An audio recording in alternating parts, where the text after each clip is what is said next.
अस्सलाम वालेकुम dear viewers, मेरे चैनल पर खुशामदीद। आज की इस वीडियो में हम लेक्चरर कमर प्रिपरेशन की वीडियोस में मार्केट स्ट्रक्चर को पढ़ेंगे। मैनेजरल इकोनॉमिक्स हम कवर कर रहे हैं, जिसमें आज हम मार्केट स्ट्रक्चर को कवर करेंगे। सबसे पहले तो मार्केट स्ट्रक्चर है क्या? Market structure refers to the characteristic of market including the number of firms, degree of competition, price control. तो किसी भी मार्केट का जो स्ट्रक्चर है वो डिपेंड करता है उसकी नेचर ऑफ मार्केट पे, नंबर ऑफ फर्म्स पे, डिग्री ऑफ कंपटीशन पे एंड प्राइस कंट्रोल पे। तो सबसे पहले हमारे पास जो different types of market structure हैं वो हैं परफेक्ट कंपटीशन, मोनोपोली, ओलिगोपोली। तो ये तीन मेजर मार्केट स्ट्रक्चर्स हैं जिसको हम फर्दर कवर करेंगे। सबसे पहले परफेक्ट कंपटीशन। तो परफेक्ट कंपटीशन क्या है? In a perfect competition there are many buyers and sellers and firms are price taker. तो इसमें क्या होता है कि सबसे पहले मैनी बायर्स एंड सेलर्स होते हैं, प्रोडक्ट्स जो होते हैं वो होमोजीनियस होते हैं, फ्री एंट्री एंड एग्जिट होता है और ये प्राइस टेकर होते हैं। तो इनकी परफेक्ट कंपटीशन की बात करें तो इसमें परफेक्ट इंफॉर्मेशन होती है, नो कंट्रोल ओवर प्राइस। जो फर्म्स है उनके ऊपर प्राइस का कंट्रोल नहीं होता, क्योंकि हमारे पास लार्ज नंबर ऑफ सेलर्स मौजूद होते हैं, तो इसलिए वहां पर जो है प्राइस कंट्रोल फर्म के अंडर नहीं होता। एंड यूनिफॉर्म प्राइस होती है, किसी को भी प्राइस जो है ऊपर नीचे करने की इजाजत नहीं होती, या ये कम मार्केट का स्ट्रक्चर ही ऐसा होता है कि इसमें आप प्राइस को ऊपर नीचे कर ही नहीं सकते। इसमें जैसे हमारे पास वीट मार्केट है, राइस मार्केट है, फ्रूट एंड वेजिटेबल्स, तो इसके हमारे पास लार्ज नंबर ऑफ जो है प्रोड्यूसर्स मौजूद हैं, तो इसलिए जो है ये परफेक्ट कंपटीशन इसको कहा जाता है, जहां पर जो है आपकी प्राइस टेकिंग की जाए, ना कि प्राइस मेक की जाए। जो फार्म्स होते हैं वो प्राइस टेकर होते हैं, वो प्राइस मेकर नहीं होते। देन आ जाता है मोनोपोली। मोनोपोली में क्या होता है कि सिंगल सेलर होता है, नो क्लोज सब्स्टिट्यूट, इसका कोई सब्स्टिट्यूट नहीं होता, और हाई बैरियर्स टू एंट्री, मतलब कि इस मार्केट में कोई इजीली एंटर नहीं कर सकता।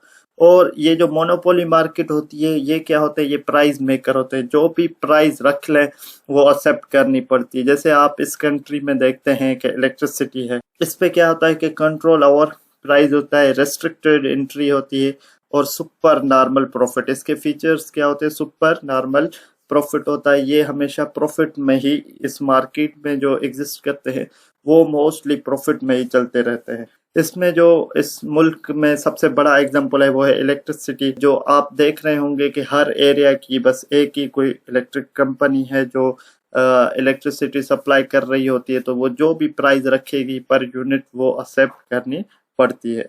देन जो थर्ड स्ट्रक्चर आ जाता है वो है ओलिगोपोली। इसमें क्या होता है कि स्मॉल फर्म्स होते हैं, नंबर ऑफ फर्म्स जो होते हैं वो स्मॉल होते हैं, कम होते हैं, लेकिन इंटर डिपेंडेंट्स होते हैं। ये जो फर्म्स होते हैं एक दूसरे पे इंटर डिपेंड करते हैं, इनकी जो प्रोडक्ट की प्राइसिंग है वो एक दूसरे को देख कर रखी जाती है। मोबाइल कंपनीज है, नेटवर्क कंपनीज है, इसके जो है पैकेजेस की बात करें, अब आप देख रहे होंगे कि हर कंपनी का कोई 5-10 रुपए के फर्क से या ऊपर नीचे 1-2 GB को ऊपर नीचे करके सेम ही लेवल के वो जो है मंथली वीकली पैकेजेस बनाए होंगे, जेज, यूफोन, जोंग, टेलीनॉर में, या किसी में स्पीड कम होगी, किसी में स्पीड ज्यादा होगी। तो ये क्या है? ये सारे इंटर डिपेंडेंट्स है, इसमें कोई ऐसे नहीं है कि वो बहुत ज्यादा प्राइस रख सकता है और कोई।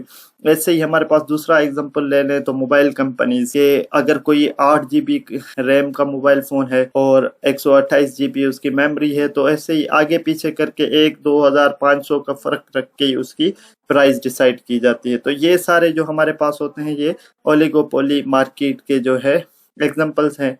इस मार्केट के फीचर्स क्या होते हैं? प्राइस रिजिडिटी होती है, नन प्राइस कंपटीशन होता है, और इसमें कार्टेल पॉसिबल हो सकता है। इसमें जो है कंपनीज क्या करेंगी, एक दूसरे से को लेने एक डिसीजन को रखते हुए और जो है प्राइस मेक सप्लाई को रिस्ट्रिक्ट कर सकती हैं। तो ये चीज इसमें पॉसिबल हो सकती है। तो अब हम इसके एमसीक्यूज डिस्कस करें कि कैसे एग्जामिनर एमसीक्यूज बना सकता है। सबसे पहले, a market with a large number of buyers and sellers dealing in a identical product is called। तो इसका जो ऑप्शन सी है वो करेक्ट है, perfect competition. And then in a perfect competition, firms are price maker, price taker, profit controller, cost settler. तो इसका जो option B है वो करेक्ट है। देन हमारे पास है which feature is not associate with the perfect competition. तो आपको हर फीचर और हर एंगल से जो है मार्केट के स्ट्रक्चर को कवर करना है। तो इसमें होमोजेनियस प्रोडक्ट ये भी परफेक्ट कंपटीशन का फीचर है। फ्री एंट्री एंड एक्सेस ये भी परफेक्ट कंपटीशन का फीचर है। प्राइस कंट्रोल ये जो ये परफेक्ट कंपटीशन का फीचर नहीं है।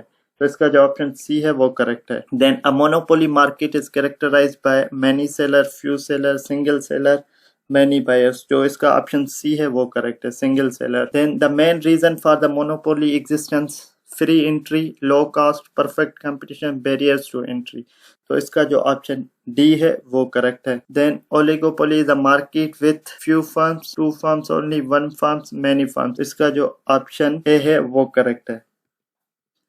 देन हमारे पास है की feature of oligopoly is independence of firm, interdependence of firms, perfect cum no competition. जो इसका जो ऑप्शन बी है वो करेक्ट है। Then which market structure allows firms to earn super normal profit in long run. तो ये जो option B है मोनोपोली ये करेक्ट है, क्योंकि मोनोपोली में सिंगल सेलर होता है और ये हमेशा जो है सुपर नॉर्मल प्रॉफिट को एंजॉय करता रहता है। Price rigidity is a common feature of. तो इसका जो ऑप्शन ए है वो करेक्ट है।